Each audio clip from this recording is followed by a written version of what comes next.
মানে কোনো পরিবর্তন নাই এবং আমি মনে করি বিশেষ করে নির্বাচনে যে বিষয়টি আছে এখানে অবশ্যই এটা যেন একটা শান্তিপূর্ণ পরিবেশে হয়, সকল প্রার্থীদের যেন সমান সুযোগ থাকে এবং সমান অধিকার থাকে, এই বিষয়টি আমার কাছে সবসময় গুরুত্বপূর্ণ এবং এখনও গুরুত্বপূর্ণ আছে। তো যে ঘটনাগুলো হচ্ছে বলে বিভিন্ন সংবাদ মাধ্যমে আসছে, এটা আমি অবশ্যই মনে করি যে আমরা এই ধরনের সমাজ চাই না যেখানে এই ধরনের সহিংসতা থাকবে। তো সেটার প্রতি আমার কোনো ধরনের সমর্থন নাই এবং আমাদের নেতাকর্মীদের কাছেও আমার খুবই স্পষ্ট নির্দেশনা আছে যে আমরা এই ধরনের আচরণে বিশ্বাস করি না এবং আমরা এটা থেকে সকলে বিরত থাকব। আমি এটা মনে করি যে আমাদের দেশে, আমাদের সমাজে, আমাদের রাজনীতিতে এটার কোনো ধরনের কোনো স্পর্শই থাকা উচিত না। তো যেহেতু এখানে বেশ কিছু বিষয় এসছে, আমি আপনাদের বলি, প্রথমে যখন একটি ঘটনার সংবাদ আসে আমার কাছে, সেটা ছিল মাদারে 12 বা 13 তারিখের দিকে। তখন আমি তাৎক্ষণিকভাবে বিএনপি কমিশনারের কাছে আমি চিঠি দিয়েছি, সেই কপি এখানে আছে এবং আমি বলেছি যে কেউই আমার বিরুদ্ধে নয় এবং আমার দলেরও কেউ যদি এটার সাথে জড়িত থাকে তার বিরুদ্ধে আপনারা ব্যবস্থা নিতে পারেন এবং আমি চাই যে সেই ব্যবস্থা যেন সকল ক্ষেত্রে গৃহীত হয়, কেননা আমরা কেউই আইনের বিরুদ্ধে নয়, আবার আমরা কেউ আইনের নিচে নয়। সুতরাং এই বিষয়টিতে আমি জোরালোভাবে বিশ্বাস করি। সেই চিঠির কপিটি আছে, যদি আপনারা সেটা নিতে চান সেটা আমি আপনাদের কাছে সেটা পৌঁছিয়ে দিতে পারি। আর গতকালের যেই ঘটনা ঘটেছে সেটা নিয়ে আমি দেখেন কোনো পাল্টাপাল্টিতে যেতে চাই না, কারণ আমাদের দেশের একটা ধারা চলে এসছে যে যখনই কোনো অভিযোগ আসে আমি এই ব্লেম গেমে যেতে চাই না। তবে আমি যেটা বলবো যে সকল ঘটনার সুষ্ঠু তদন্ত হওয়া দরকার। আমাদের দলের পক্ষ থেকে গতকালে একটি মামলা দায়ের করা হয়েছে, যেটার কপিও এখানে আছে, কারণ আমি জানি যে আমাদের একাধিক কর্মী গুরুতর আহত হয়েছিল সেই ঘটনায়। এখন আমি বলছি না কারা এটার জন্য দায়ী, আমার মনে হয় যখনই কোনো ঘটনা ঘটে পুলিশ প্রশাসনের উচিত সেটা তদন্ত করা এবং কেউ যদি মনে করে যে তাদের কোনো বক্তব্য আছে তাহলে তারও মামলা দায়ের করে সেই পুলিশের কাছ থেকে তারা সেই রিড্রেসটা চাইতে পারে। আমার জানা মতো এখন পর্যন্ত বিএনপির পক্ষ থেকে কোনো মামলা দায়ের করা হয়নি। আমার অবস্থানটা খুবই স্পষ্ট এবং সেটা হচ্ছে যে আমরা নিজেরা আমাদের ব্যাখ্যা দিয়ে কি ঘটেছে সেটা আমরা বলতে চাই না। আমার মনে হয় যেটা সকলের করা উচিত সেটি হচ্ছে যে আমরা পুলিশ প্রশাসনকে বলা উচিত যে ঘটনাটা তদন্ত করা এবং বেগম আফরোজা আব্বাস, যাকে আমি সম্মান করি এবং আমি আনন্দিত যে আমাদের এলাকায় একটি বৃহৎ রাজনৈতিক দল থেকে একজন মহিলাকে মনোনয়ন দেওয়া হয়েছে। আমার মনে হয় বাংলাদেশে আরও অধিক সংখ্যক মহিলাদের মনোনয়ন দেওয়া উচিত। সুতরাং অবশ্যই আমি তাকে স্বাগত জানাই এবং আমি আশা করব যে তিনি এই নির্বাচনে পুরোপুরিভাবে অংশগ্রহণ করবেন এবং অবশ্যই আমাদের পক্ষ থেকে যা যা করার ওনার সমান সুযোগের বিষয়ে সেই কাজটি আমরা করব। তার কাছে আমার যে অনুরোধ থাকবে, তিনি যদি তার কাছে যদি কোনো তথ্য থাকে এই বিষয়ে অবশ্যই যেন তারা থানার কাছে যায়, প্রতিকার চায়। আমাদের আইন শৃঙ্খলা বাহিনী আছে এবং আমিও চাইবো যে তদন্ত যেন সুষ্ঠু হয়, নিরপেক্ষ হয় এবং যারা যারা এটার সাথে জড়িত তাদেরকে যেন চিহ্নিত করা হয়। সো আজকে আমি কোনো পাল্টা কোনো ভাষ্য দেওয়ার চেষ্টা করব না, কেননা আমি মনে করি বাংলাদেশের মানুষ অনেক ক্লান্ত এই ধরনের পাল্টাপাল্টি অভিযোগ তারা শুনবে, বা আমরা আমাদের ভাষ্য বলবো, আরেকজন তাদের ভাষ্য বলবে।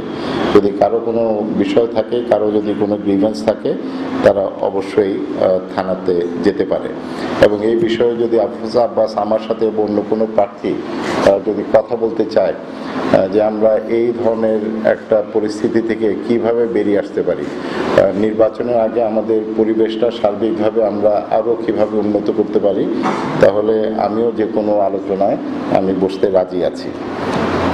আমি এখানে ব্লেম গেমে যাব না, তবে আমি যেটা অবশ্যই চাইব যে আমার দলের যে সমস্ত কর্মীরা মারাত্মকভাবে আহত হয়েছে তাদের বিষয়ে অবশ্যই তদন্ত হওয়া দরকার। আর বিএনপি যদি মনে করে তাদের কোনো কর্মী আহত হয়েছে, আমি আশা করব তাদের তালিকা দিয়ে তারা পুলিশকে জানাবে, এবং যাদেরকে তারা সন্দেহ করছে সেই তালিকাও তারা পুলিশ প্রশাসনকে দিতে পারে, সে বিষয়ে আমার কোনো আপত্তি থাকবে না।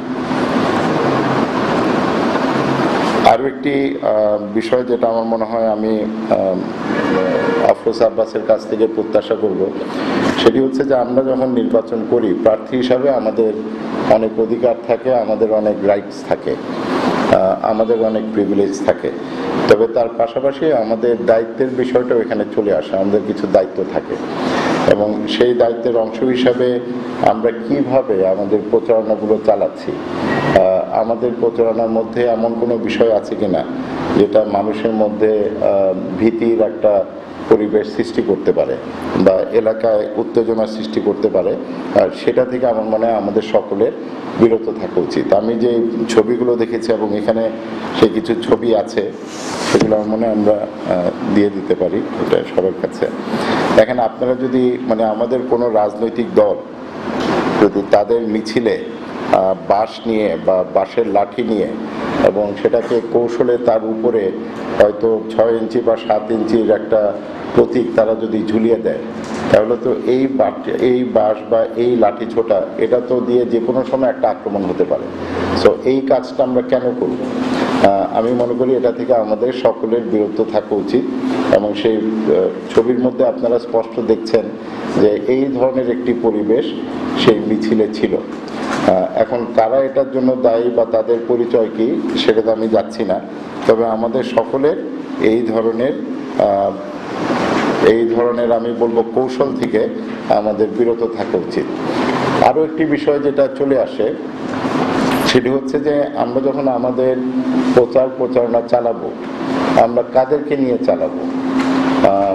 আমি মনে করি যে নির্বাচনে আমরা বিশেষ করে যারা প্রার্থী, আমরা নিশ্চয়ই কেউ চাইবো না যে আমাদের প্রচারণায় কোনো চিহ্নিত আসামি বা যার বিরুদ্ধে একাধিক মামলা আছে তিনি আমাদের প্রচারের সাথে সম্পৃক্ত থাকবেন।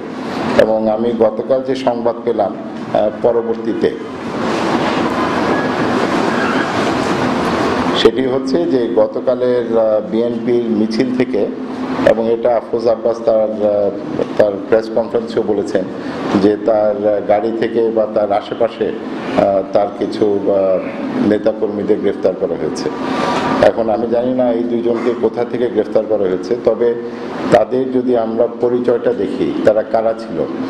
একজন ছিল এই খিলগাঁও থানার যুব দলের সাধারণ সম্পাদক আবুল হাসনা তানু, যার বিরুদ্ধে ওয়ারেন্ট আছে, যার বিরুদ্ধে একাধিক বিস্ফোরক মামলা আছে।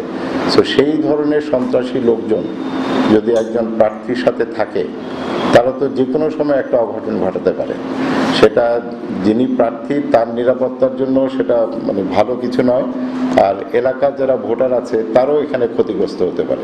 সো একজন যিনি গ্রেফতার হলো তিনি একজন ওয়ান্টেড লিস্টেড ক্রিমিনাল, যার বিরুদ্ধে একাধিক মামলা আছে, ওয়ারেন্টও আছে। তো এখানে প্রশ্ন হচ্ছে যে ওই ধরনের ব্যক্তি একজন প্রতিষ্ঠিত রাজনৈতিক দলের প্রার্থীর সাথে কিভাবে গণসংযোগে থাকে, কেন থাকবে? আরেকজনের যাকে এখানে গ্রেফতার করা হয়েছে, ওনার নাম মনে হয় জামান, উনি বিএনপির সিনিয়র ভাইস প্রেসিডেন্ট, ওনার নামেও একাধিক মামলা আছে, ওয়ারেন্ট আছে। তাহলে এই সমস্ত নির্বাচনী প্রচারণায় যাদের বিরুদ্ধে ওয়ারেন্ট আছে, যাদের বিরুদ্ধে মামলা আছে, যারা চিহ্নিত ক্রিমিনাল, তাহলে তারা কেন এই ধরনের মিছিলে থাকছে? এই প্রশ্নটা স্বাভাবিকভাবে আমাদের সকলের মনে আসতে পারে, এবং আমি মনে করি যে আমাদের দায়িত্ব আছে প্রার্থী হিসাবে এই ধরনের ব্যক্তি যেন আমাদের মিছিলে না থাকে। এবং যদি ওনার কোনো অভিযোগ থাকে বা তথ্য থাকে যে আমার সাথে এই ধরনের ব্যক্তিরা থাকে, সেটাও উনি আমার কাছে দিতে পারে, এবং সেটা আমাদের সকলেরই এনশিওর করা উচিত যে এই ধরনের ব্যক্তিরা যেন আমাদের কোনো ধরনের প্রচারণার সাথে না থাকে। এখন কথায় কথায় যদি একটা অঘটন ঘটে যেত, সেখানে যদি একটা ককটেলের বিস্ফোরণ হতো এবং এই ব্যক্তিরা যদি সেটা ঘটাতো, সেখানে হানাহানি হতো, সেখানে সাধারণ মানুষ ক্ষতিগ্রস্ত হতো, এবং হয়তো সেই দোষটা আবার আওয়ামী লীগের কাঁধে চাপানোর চেষ্টা করত। তা আমার মনে হয় আমাদের প্রার্থী হিসাবে এমন কিছু করা উচিত নয়, বা এমন কোনো সুযোগ তৈরি করা দেওয়া ঠিক হবে না যেটার দ্বারা সহিংসতার এই ধারাটাকে আরো প্রতিষ্ঠিত করা হবে আমাদের এই নির্বাচনে। আমি আশা করবো যে বাকি যে কয়েকদিন আছে আমরা সকলের প্রার্থী হিসাবে নির্বাচনের যে মূল কাজ, যেটা হচ্ছে ভোটারদের কাছে রয়েছে, ভোটারদের কাছে পৌঁছে আমাদের যে কাজ আছে, আমাদের যে পরিকল্পনাগুলো আছে সেগুলো বলা, এবং সেটা যদি হয় তাহলে সত্যিকার অর্থে নির্বাচনের জন্য একটা সুস্থ পরিবেশ বিরাজ করবে। আর আমরা যদি কথার কথায় প্রেস ব্রিফিং করি এবং কিছু বিষয় নিয়ে আসছি যেগুলো আমাদের সমস্যার সমাধান কোনোভাবেই হবে না, সেই সমস্যাটাকে আরো জটিল করবে। যার জন্য আমি আমাদের ওই ঘটনা নিয়ে আর ফর্দার কিছু বলতে চাই। আমি মনে করি যে আমাদের এই ধরনের পরিস্থিতি থেকে বেরিয়ে আসতে হবে। আমাদের নির্বাচনের যে পরিবেশ সেটা নিশ্চিত করার দায়িত্ব শুধু নির্বাচন কমিশন নয়, আমরা যারা প্রার্থী আছি এখানে আমাদেরও একটা বড় দায়িত্ব আছে। আরো যদি কোনো প্রশ্ন থাকে সেটা করবেন। পুলিশ প্রশাসন ব্যর্থ, এবং সেখানে আমারও প্রত্যাশা থাকবে যে পুলিশ তাদের দায়িত্ব সঠিকভাবে পালন করবে। সেটা আফরোজা আব্বাস সম্পর্কে যেমন প্রযোজ্য, অন্য যে কোনো প্রার্থীর ক্ষেত্রেও প্রযোজ্য, কেন সকল প্রার্থীর সমান সুযোগের একটা বিধান আছে, এবং সেটা হচ্ছে গণতন্ত্রের মূল নীতি, যে একটা লেভেল প্লেইং ফিল্ড। আমি জানি না ওই জায়গায় কি হয়েছে বা পুলিশ কতটুকু করেছে, সেই ধরনের কোনো ঘটনা যদি হয়ে থাকে আমার প্রত্যাশা হবে পুলিশ যেন এই বিষয়টা তদন্ত করে, এবং তিনিও তো লিখিতভাবে এই অভিযোগটা করতে পারে। যেমন গতকাল দেখেন যেটা হলো যে উনি প্রায় আমাদের আওয়ামী লীগের ৬০-৭০ জনের নাম তিনি উল্লেখ করেছেন যে তারা এই ঘটনার সাথে জড়িত, কিন্তু আবার তার বক্তব্যের আগে বলেছেন ২০-২৫ জন হামলা চালিয়েছে। ২০-২৫ জন থেকে আবার ৬০-৭০ জনের নামটা কিভাবে আসে? তো সেই কথা গেলে তো কথা আরো বেড়ে যায়। আমার মনে হয় যদি ওনার কাছে কোনো তথ্য থাকে, ওনার কাছে যদি কোনো ইনফরমেশন থাকে। আরেকটি কথা তিনি বলেছেন যে তিনি আওয়ামী লীগের নেতৃবৃন্দের সাথে কথা বলেছেন এবং তারা বলেছেন তাদের কাছে নির্দেশ আছে ওনার উপরে হামলা চালাতে। মানে তার মানে আমি যদি এখন আমি যদি আজকে বিএনপি ক্ষমতায় থাকতো, তার মানে আমি বিএনপির কারোর সাথে আমি ফোনে কথা বলবো, সেই কথাটা তো ভাবাও যায় না। তারপরে কথা বললে ওই ব্যক্তি আবার আমাকে বলবে যে আপনি এলাকায় আসবেন না, আমার নির্দেশ আছে হামলা করার। এবং সেটা যদি হয়ে থাকে সেই তথ্য নিয়ে তো তিনি পুলিশের কাছেও যেতে পারেন। আরেকটা যেটা প্রশ্ন চলে আসে, যদি এইভাবেই ওনাকে হামলার আশঙ্কার কথা বলা হয় তাহলে ঘটনার আগে উনি পুলিশ প্রশাসনকে কেন জানালেন না? ওনার তো বলা উচিত ছিল যে আমাকে বলা হচ্ছে যে এখানে হামলা করবে, আপনারা ব্যবস্থা নিন। তো আপনি আগেই জানলেন যে হামলা হবে, তবে আপনি তাহলে পুলিশের কাছে কেন গেলেন না? আর আমি যেটা চাচ্ছি, আমি ভবিষ্যতের দিকে তাকাতে চাচ্ছি, কারণ আমি বলতে চাচ্ছি না যে উনি এটা ঠিক করেন নাই বা আমি এটা ঠিক করেছি। এখন সমাধানটা কোথায়? সমাধানটা একটা হচ্ছে আমাদেরকে দায়িত্বশীল হতে হবে। আমরা শুধু নির্বাচন কমিশনকে বলবো আপনারা লেভেল প্লেইং ফিল্ড তৈরি করেন, আর আমরা তাদের কাজটা আরো কঠিন করে দিব, তাহলে সেটা তো নির্বাচন কমিশনের প্রতি ফেয়ার হলাম না। তো আমাদের দায়িত্বের জায়গা থেকে যদি আমরা প্রার্থী হিসাবে, কারণ আমি যে উদাহরণগুলো দিলাম সেটা ভবিষ্যতের জন্য। এখন আপনি যদি বাঁশ লাঠি ছোটা নিয়ে আপনি যদি মিছিল করেন, তাহলে সেটা কি নির্বাচনের পরিবেশের অনুকূলে কোনো কিছু হচ্ছে? ভালো পরিবেশ? ওই লাঠি এবং ওই বাঁশ দেখে মানুষের মধ্যে কি ধরনের ধারণা জন্মাবে? আমরা ফোকাস থাকতে চাই, কেন আমাদের প্রত্যাশা হচ্ছে, এবং আশা করি সেটা ভোটের মাধ্যমে সেটা প্রমাণিত হবে যে মানুষ আমাদের যে ক্যাম্পেইন সেটাতে তাদের সারাটা ইতিবাচক। তো আমরা তো কোনো ডিস্ট্রাকশন চাচ্ছি না, আমরা চাচ্ছি আমরা যেন আমাদের নির্বাচনের দিকে এগিয়ে যেতে পারি। তো আমরা এই ধরনের ডিস্ট্রাকশন তো চাই না, এবং আমরা চাই যে বিএনপিও যেন আগামীতে তারা কি করবে, এলাকা নিয়ে তাদের কি ভাবনা, এই কথাগুলো তারা বলুক। এবং সেটার জন্য যদি সার্বিকভাবে আমাদের পরিবেশ আরো উন্নত করতে হয়, সেই জন্য বসতে আমি রাজি, কেননা আমার মধ্যে তো কোনো দুর্বলতা কাজ করছে না। সহিংসতা সম্পর্কে আমার অবস্থান খুবই স্পষ্ট। তো এইভাবে আমরাই যদি কাদা ছোড়াছড়ি করি এবং আমরাই যদি একে অপরকে দোষারোপ করি, তাহলে আমাদের কর্মীদের মাঝে এটা কি ধরনের বার্তা পাঠাচ্ছে?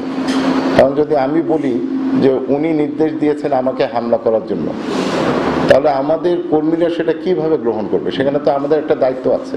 আর আমি যদি দিয়ে থাকি তাহলে সেটা আপনি তদন্তের মাধ্যমে প্রমাণ করেন, আপনি পুলিশের কাছে যে বলেন, বা আপনার কাছে যদি তথ্য থাকে কারা আপনাকে বলেছে যে আপনার উপরে হামলার নির্দেশ আছে, সেটা প্রমাণ করাটা অসম্ভব কিছু না। আমরা ওই জায়গায় আলোচনাটা নিয়ে যেতে চাচ্ছি।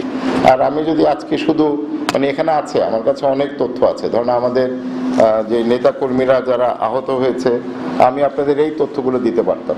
কারণ আওয়ামী লীগ যদি হামলাগুলো চালিয়ে থাকে তাহলে আওয়ামী লীগ কেন তার নিজের মানুষকেই তারা হামলা করবে? তো আমি তো সেটাতে যাচ্ছি না, আমি ভবিষ্যতের দিকে তাকাতে যাচ্ছি যে আমরা পরিবেশটাকে আরো উন্নত করতে চাই। এলাকা ঢাকা 9 খিলগাঁও থেকে মদিনা দিশা, বাংলা টিভি 71।